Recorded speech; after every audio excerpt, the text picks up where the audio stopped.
up off the northeast coast of Scotland. It's called Highwind, and it is a wind farm, but not just your average wind farm that's stuck to the bottom of the seabed. It is a floating wind farm. 4 massive, and I mean massive, towers, 175 metres high. They dwarf Big Ben, and they are been built in Norway, and they're in a fjord in Norway. The first one's just been towed across to the northeast of Scotland near Peterhead. The reason that we're excited about it, not just because it's a brand new, different sort of project, is because it's being done in conjunction with Abu Dhabi's Masdar. It's going to be paid for by the UK government and by taxpayers, but it's very much with an Abu Dhabi involvement. We're very pleased about that. And so we're equally pleased to read the new MEED Renewable Energy in the Mena Region 2017 report. And it came under the headline, Mena needs $200 billion of investment in the renewable sector in the short term. Pleased to welcome now to the studios Richard Thompson, Editorial Director of MEED. Good morning to you. Good morning. $200 million. Masdar is doing great things in Scotland.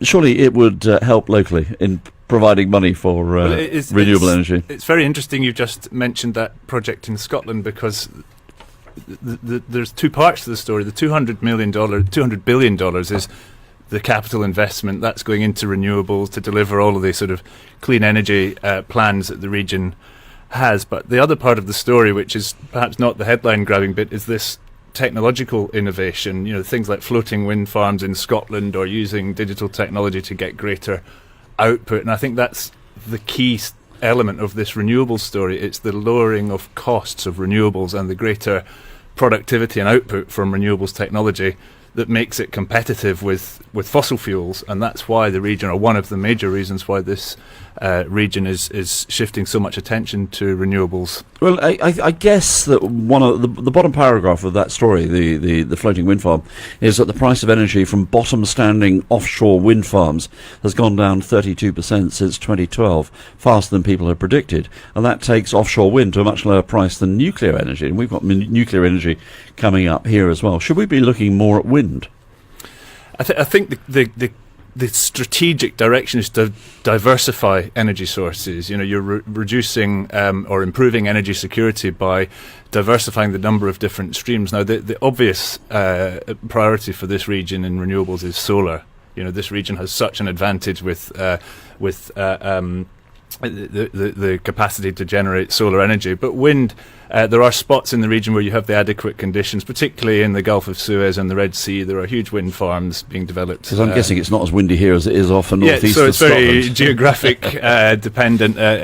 geographically dependent with wind and solar also. But the underlying picture is the need to diversify. So nuclear is part of the picture, solar, wind, waste to energy, all sorts of different elements. Break it down a little bit for me. I mean, MENA needs $200 billion investment in the renewable sector in the short term, and MENA is a big region. I know what happens in Mauritania should interest me, but actually, strangely, it doesn't. Break that figure down for me. $200 billion. How much of that is needed in the GCC, and how much in the UAE? Well, so the $200 billion that we're referring to is the MENA region. So that's Morocco right across to Iran. That's the territory that we have covered in this report. The GCC, particularly led by the UAE, but more latterly Saudi Arabia, is really driving this investment forward. So in previously, Morocco, Abu Dhabi and Dubai have sort of pioneered solar. Hydro electricity is quite established outside of the GCC, particularly in places like Egypt. But going forward, I think the UAE and Saudi will be the prime movers. Saudi Arabia wants to is embarked on the region's biggest ever renewables program, 45 gigawatts by 2030 it wants to install. And the UAE has pioneered low-cost photovoltaic and collected solar power with its existing projects, and so I think that's where we will see the focus of this $200 billion being spent. Richard, $200 billion, even in this day and age, is a lot of money. Who's going to pay for it? That's an interesting question. The governments don't have as much money to spend on capital projects, so they're turning to the private sector. So all of this renewables, or the bulk of this renewable investment, will come through PPP, public-private partnerships type contract models. And that's interesting, because that means they have to be financially and economically viable. These are not That's vanity correct. projects. There's got to be a bottom line. And that is why, going back to the original point, or the first point about lowering cost, that's why these projects are becoming much more commercially attractive. You asked who is investing, so the utilities will be equity players. Obviously, they'll provide land and capacity, but there is a huge industry of private investment in private power development. So companies like ENGIE or Aqua Power from Saudi Arabia, these are the sort of developer companies. And then you have the technology companies like Siemens or GE providing the technology that drives down the cost. So you have quite a big industry developing around this private investment program to build renewable capacity. How dangerous is this for a region that, as we just heard from the guys at Oxford Economics and the ICAEW, is still predominantly a commodity exporter? Is this not an element of turkeys voting for Christmas?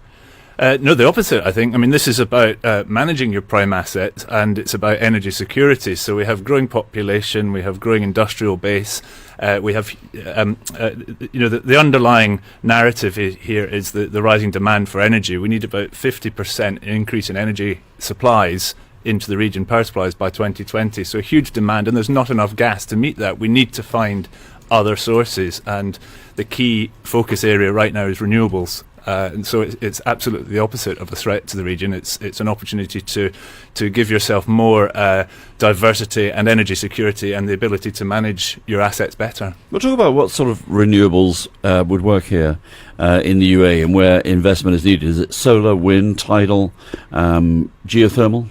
Well, in the UAE, the primary focus on renewables is solar. Abu Dhabi has pioneered the centralised solar power model going back to 2013, but more recently with the reduction in photovoltaic technology, we're now seeing Dubai through the Mohammed bin Rashid Solar Park, but also Abu Dhabi pushing ahead with this photovoltaic technology, and so that's where the main area will be. We won't see so much wind in the UAE. It's mostly going to be solar. Obviously, we have the nuclear power in Abu Dhabi.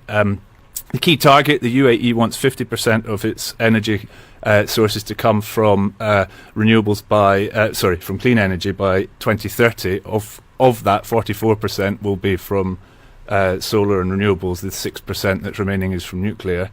So huge target. And Dubai itself actually wants 75% by 2050 to come from renewables. That's probably the most ambitious target in the world for renewables, but certainly in the region.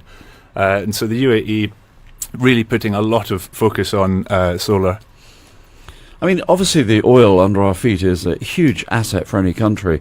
What happens when we become sort of totally reliant on renewables?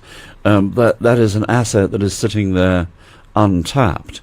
Do you think there's a point in the future when people realise, hang on, we've got to use this, otherwise it's just wasted as an asset?